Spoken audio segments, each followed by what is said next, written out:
Hi, I'm Jessica Citizen from GamePron News, and I'm here with Randy and Steve from Gearbox Software, who are here to talk about Duke Nukem Forever. So, how's it all going, guys? Well, it's the Duke, so it's pretty crazy, right? I mean, it's been phenomenal. It's been, beyond what we would even hope for. It's been great so far. He's the king.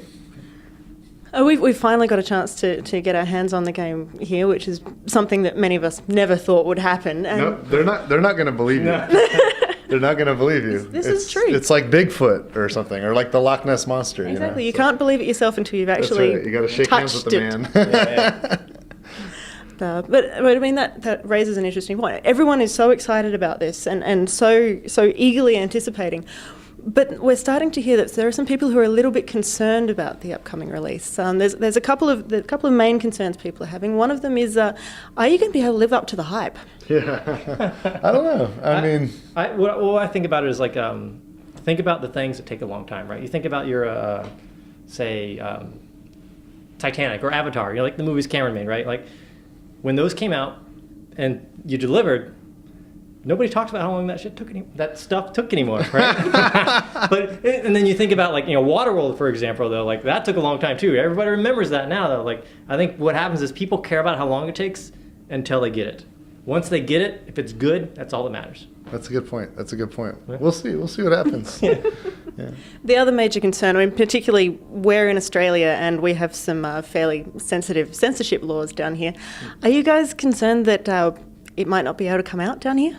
I don't know. We're going to have to wait and see. Duke definitely, he doesn't just dance on the line. He stomps on it. He break dances on it. He even pees on the line a little bit. So I don't know if he crosses the line. We'll find out, and we'll do the best we can. We want Australians to play it, so we're going to have to figure that out. If there are potential problems, not meaning to imply there will be, would it be something that you guys would consider changing, or would it be that it might just not end up down here?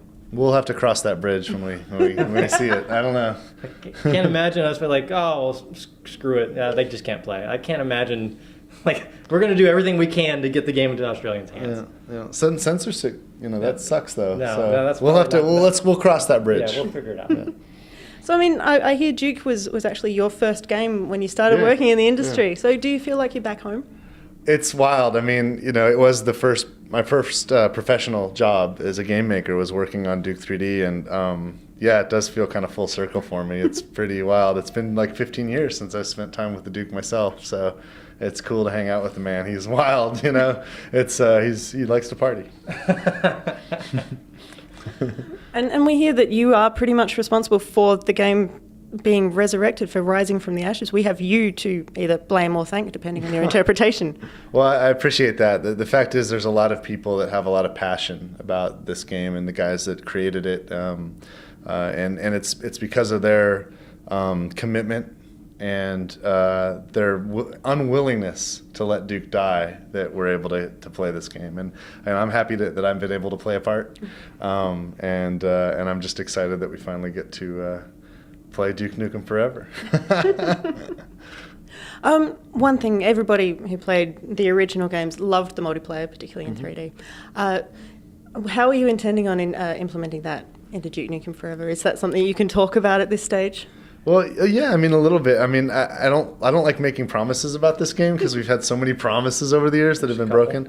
So, like, at some point we need to bring multiplayer out so people can see it and understand it for themselves, and they can, be the judge. But I couldn't imagine doing Duke Forever without there being a multiplayer component. I want to get online and I want to shrink my friend and step on him.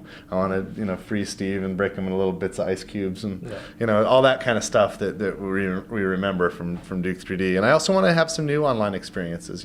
I think games have changed a lot, so we had to do something there, and it won't be long before we share what we've done there, so everybody can kind of see for themselves.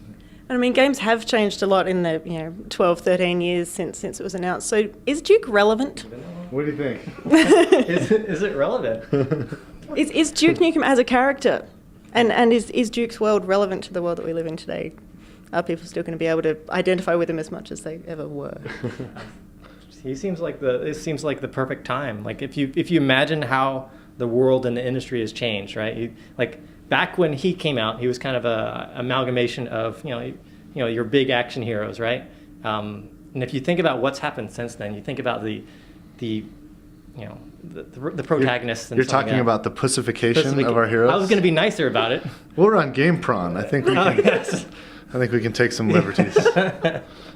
Yeah, it seems like this is the perfect time for Duke Nukem to come back. Like, because if you look at all the other games out there and you look at the heroes there, they've got all this emotional shit they're dealing with, and like, oh my god, they're emo. Yeah. Just, the thing is, it's like I don't know that it matters. I mean, I think that I'll tell you this: there's a lot of love for Duke, and he always is able to get attention, and it's not because of all the great games that have come out over the last dozen years, because there hasn't been any.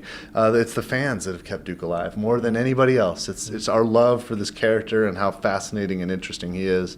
And me too, man. I've been on the outside for a dozen years myself. When I left 3D Realms, I was watching from the outside just like everybody else, and I just wanted. And a part of me needs Duke to be triumphant. And I think we all kind of do, So, looking into the future, after Duke Nukem Forever, which is a phrase that, again, people never really thought would ever actually exist, are there plans on spinning this off into, other outlets or more games, or? Well, when I bought the franchise, I didn't think I was just going to do a one-shot, but I also can't spend any mind share thinking about the future, because I have to spend. My responsibility is to spend all of our mind share, all of the attention we can afford to make sure this works out, and this is great and astonishing and incredible and a great time. And so that's where the attention is. And when we accomplish that, when we all learn how relevant Duke is, that's when we'll think about the future.